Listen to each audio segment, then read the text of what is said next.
Pemirsa, terima kasih Anda kembali bersama kami dan berikut ini kita simak ada 4 tugas dan fungsi yang dimiliki duta besar atau perwakilan diplomatik. Yang pertama tugasnya adalah menyelenggarakan hubungan dengan negara lain atau hubungan kepala negara dengan pemerintahan asing. Lalu berikutnya mengadakan perundingan masalah-masalah yang dihadapi kedua negara itu dan berusaha untuk menyelesaikannya. Ketiga adalah mengurus kepentingan negara serta warga negaranya di negara lain. Yang terakhir, apabila dianggap perlu dapat bertindak sebagai tempat pencatatan sipil, pemberian paspor, dan sebagainya.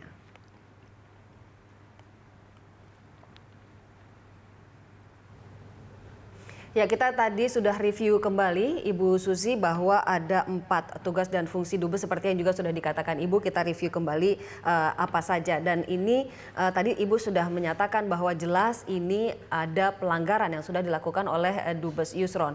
Tapi kan sejauh ini Kemenlu hanya memberikan kayak semacam meminta atau mengingatkan kepada semua dubes agar berfokus kepada tugasnya masing-masing. Apakah Kemenlu ini mengambil langkah yang terlalu soft begitu untuk menyikapi apa yang sudah dilakukan oleh Dubes Yusron? Anda tahu sendiri dalam hubungan diplomatik itu semua nuance, semua sangat underrepresented. Jadi lazimlah kalau mereka bicara demikian karena memang training mereka adalah tidak boleh keras-keras bersuara.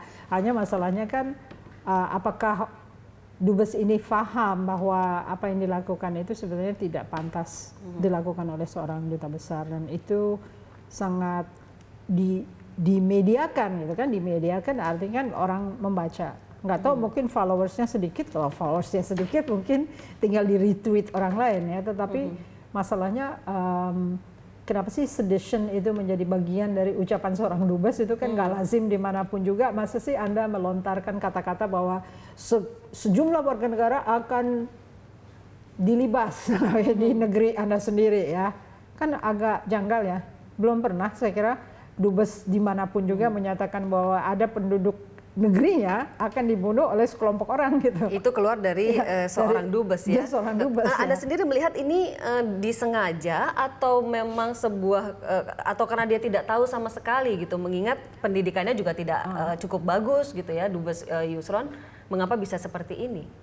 Saya secara umum menyatakan di Asia ini permasalahan utama bangsa Asia kurang membaca filsafat, kurang membaca teori politik. Sehingga akhirnya apa yang keluar itu tidak berdasarkan prinsip. Kita didepolitisasi selama 32 tahun, artinya orang tidak tertarik lagi untuk berideologi. Padahal ideologi adalah satu wawasan yang harus diikuti supaya kita prinsipnya teguh gitu. Misalnya kalau guru-guru saya di Amerika Serikat, kalau mereka liberal, mereka prinsipnya liberal.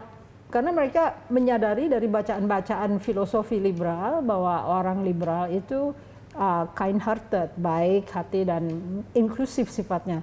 Nah, kalau misalnya orang Indonesia bisa mengucapkan dari kiri ke kanan, dari kanan ke kiri, dan partainya tidak banyak berbeda, itu sebetulnya karena mereka tidak mendalami pemikiran-pemikiran falsafah yang harus diikuti agar Anda sebetulnya memihak kepada siapa. Anda bisa memihak kepada rakyat, Anda bisa memihak pada korporasi, tapi tegas apa yang dipihaki. Kalau mencela-mencela, kadang-kadang begini, kadang-kadang begitu, ya akhirnya negaranya nggak karu-karuan. Sebetulnya mungkin harus dimulai pengajaran-pengajaran yang sangat mendalam itu mulai dari tingkat SD, SMP, SMA sampai universitas, karena kami menerima mahasiswa yang sudah melampaui 12 tahun pendidikan tanpa pendalaman tentang filosofi bangsa ini apa sih?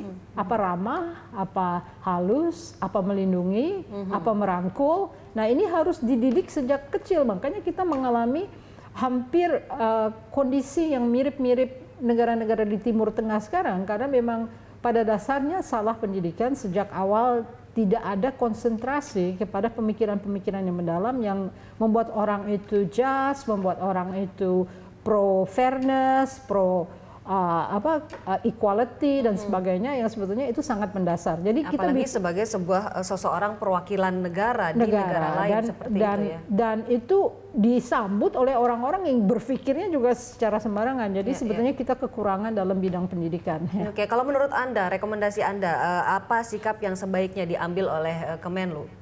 Kemenlu mungkin dia terikat oleh presidennya. Kalau presidennya tidak ingin menarik, kan Kemenlu juga adalah alat dari presiden ya. Kalau presiden punya pertimbangan politis yang lebih besar, mungkin tidak akan ditarik kembali. Jadi ucapan diplomatisnya hanya menutupi kemungkinan bahwa mereka tidak bisa melakukan apapun juga. Kalau misalnya di negara-negara lain sudah jelas kalau misalnya ada perbuatan yang salah, orang dengan sendirinya akan mundur. Oke, misalnya di Amerika Serikat seorang National Security Advisor menerima jam tangan dari seorang Jepang, ketahuan, mundur dia.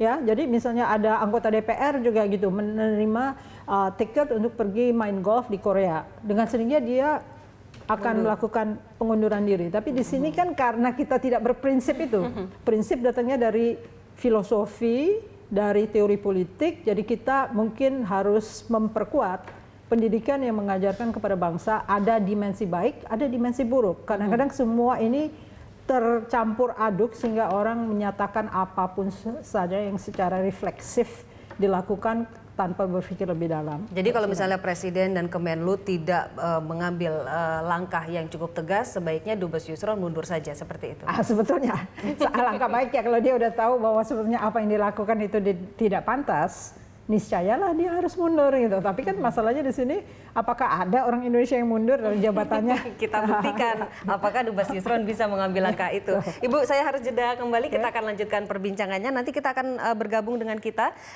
pengamat politik dari UPH Enru Sihombing. Pemirsa, kami akan lanjutkan perbincangan sesaat lagi.